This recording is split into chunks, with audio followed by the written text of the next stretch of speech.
Alright guys, welcome to another video. So in this video I'm going to be showing you guys how to transform your PS4 into a gaming PC with Linux. So there's a new Linux distro that's been released over the past couple of days and it's pretty awesome. It's got all the custom drivers that have been made for the PS4 for Linux already preset on there.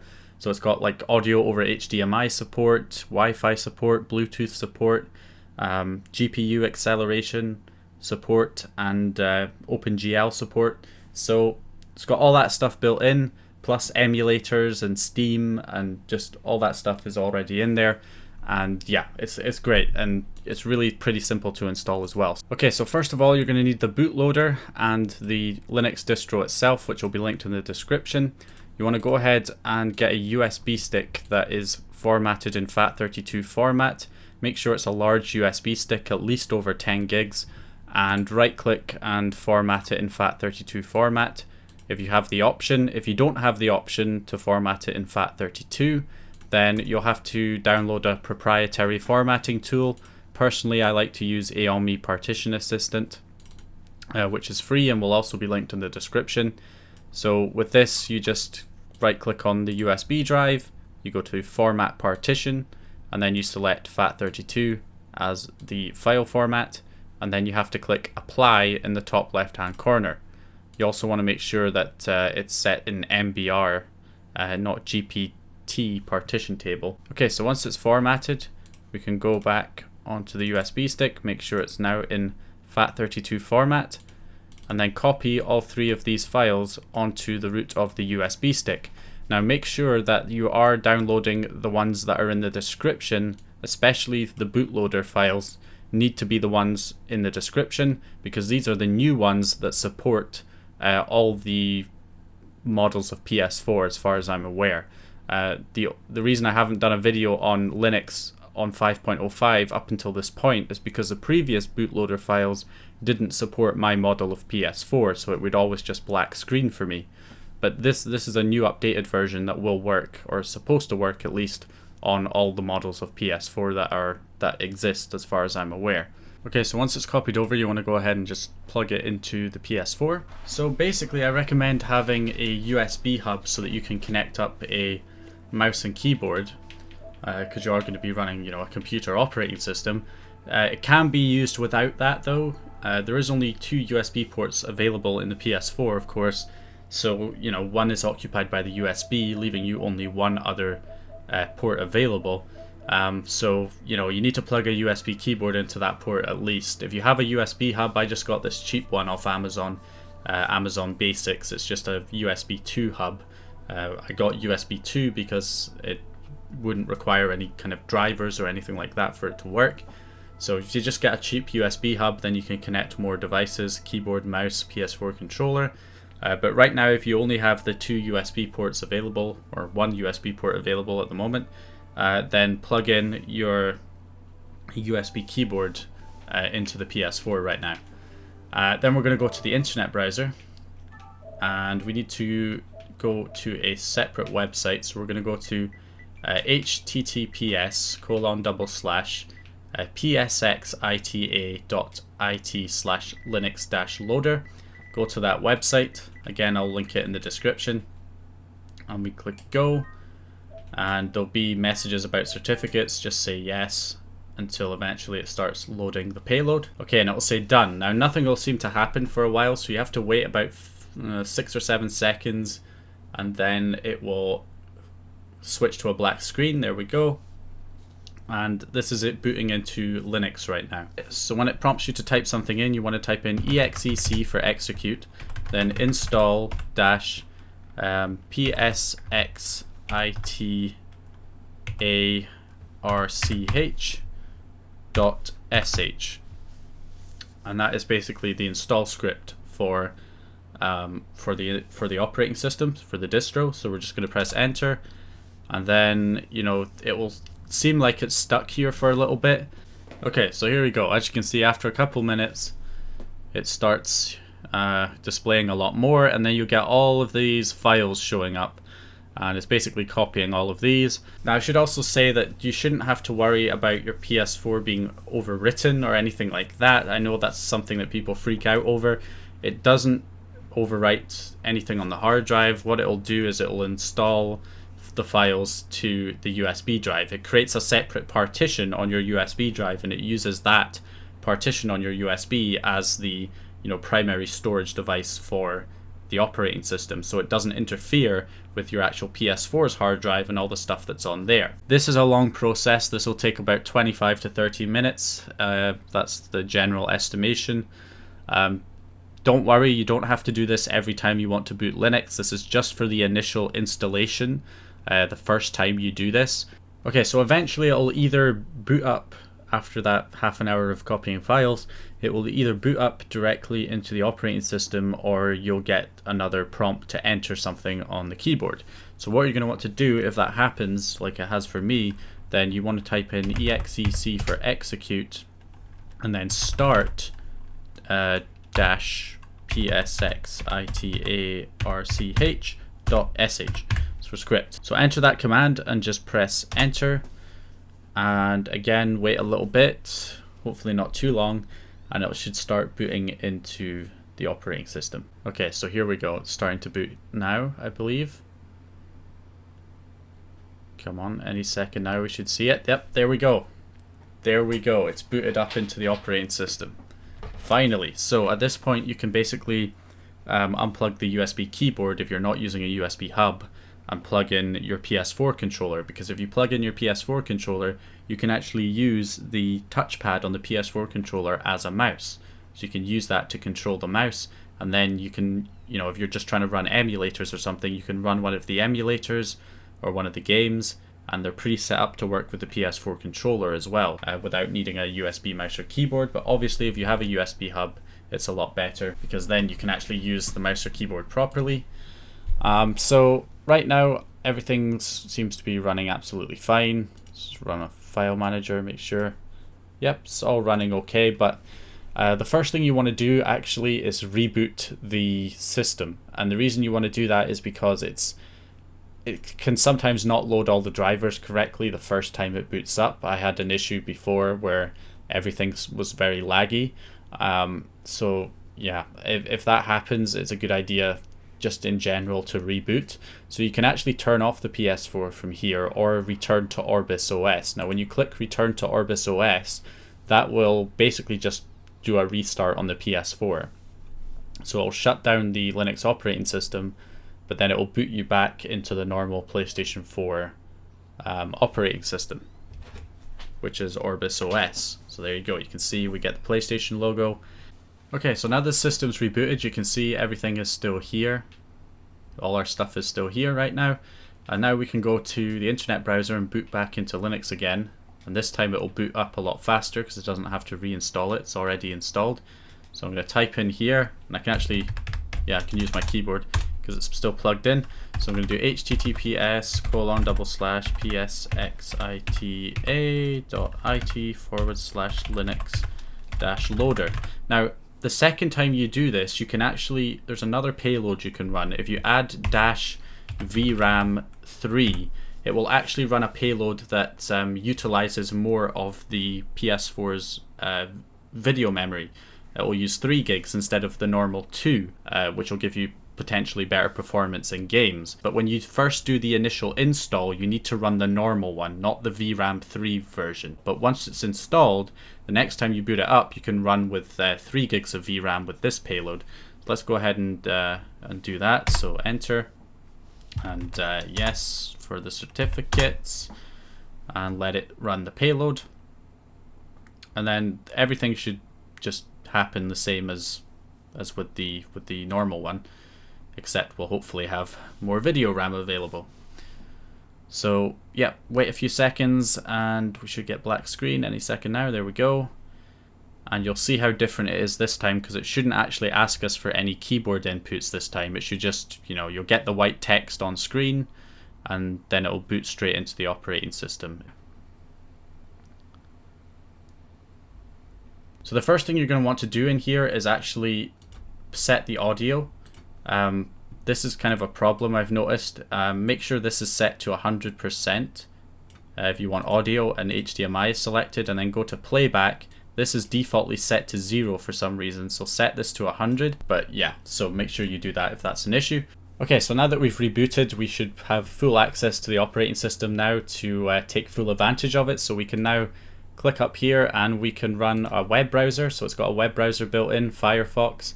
As you can see, I can load my YouTube channel up here. It's a little slow, but I mean, it's perfectly usable. It's not unreasonably slow. It's kind of just a bit slower than your kind of average computer, but it runs fairly well, and it's a modern browser, so it can play video and everything else, and it's got audio working, so all is good there. You can download stuff, and we also have games built in. This is the part that I love. So we've got not games built in, but emulators.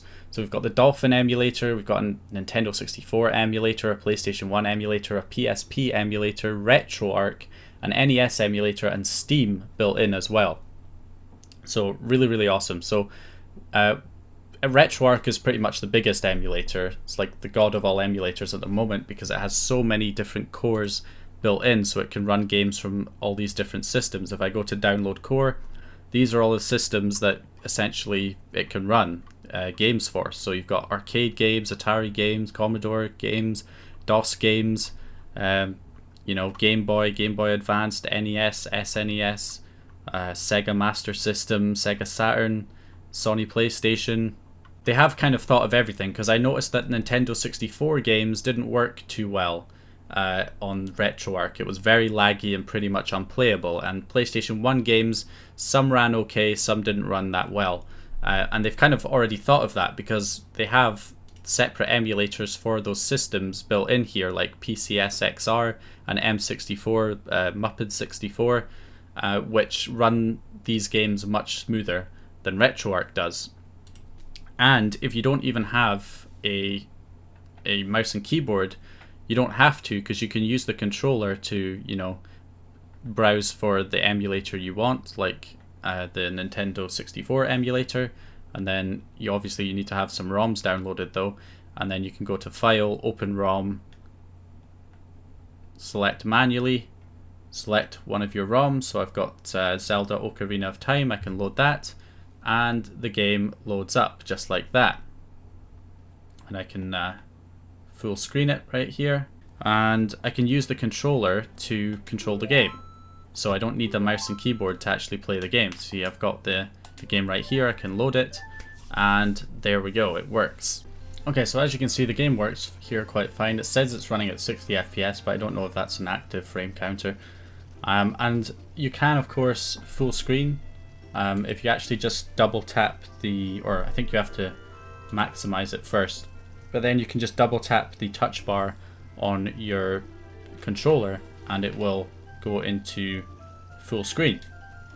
So there you go, you can play the game in full screen right here on the PS4.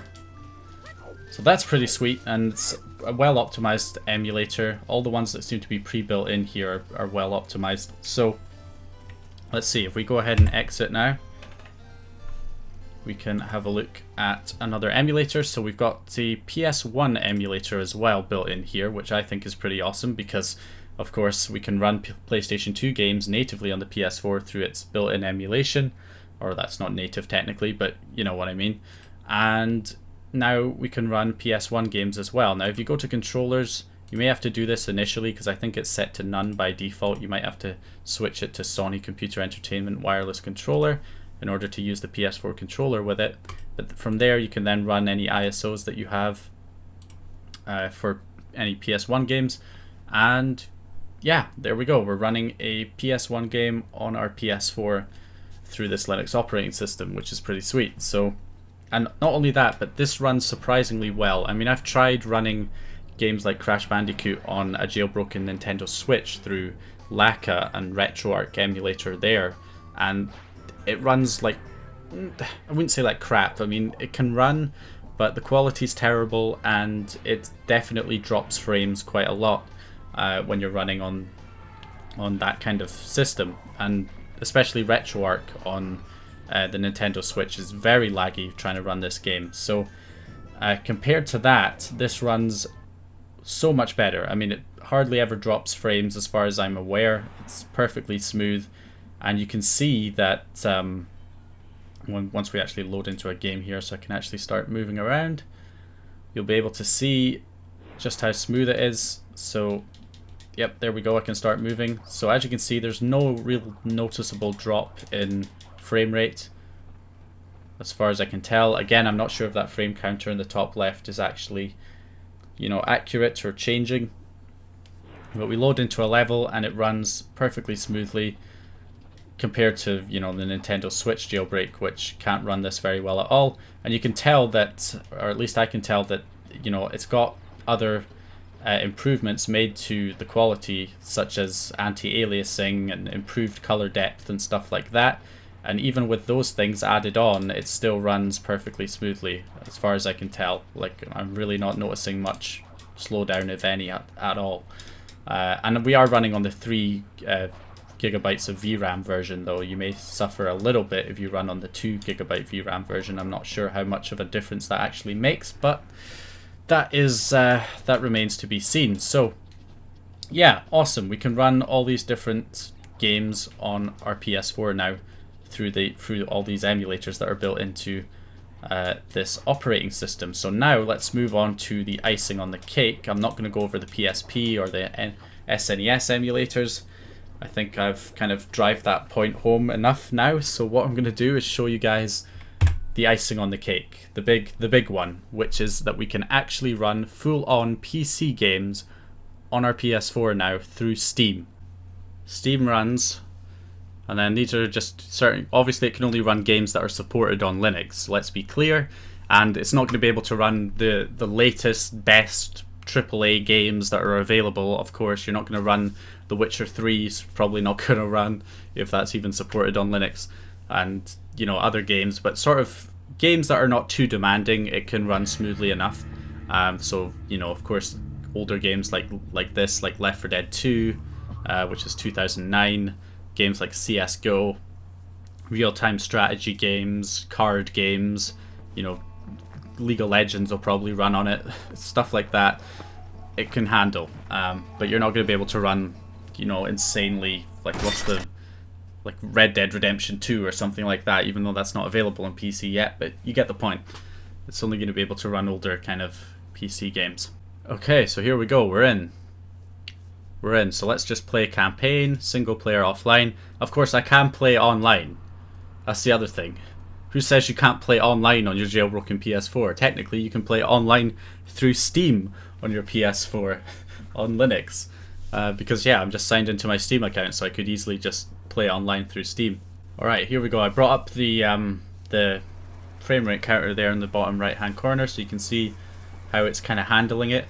And it's not doing too bad, to be honest. Well, obviously we're just in a cutscene right now, but we're getting, you know, we're in kind of the 60 mark. And I'm using mouse and keyboard at the moment as well, but I believe you can use the PS4 controller as well if you adjust the settings.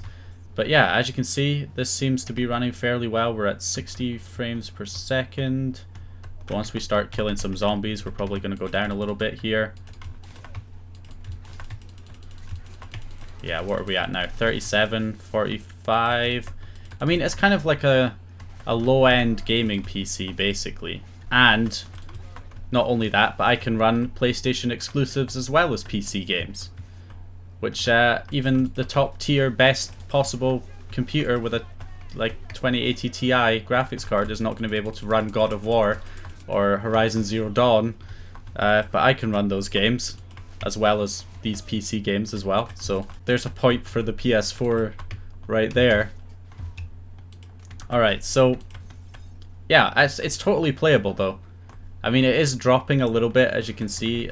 You know, when things get a bit crazy here, it drops into the 30s, but it is completely playable, and you could adjust the graphical settings and turn them down. Right now it's only running at sort of 720p.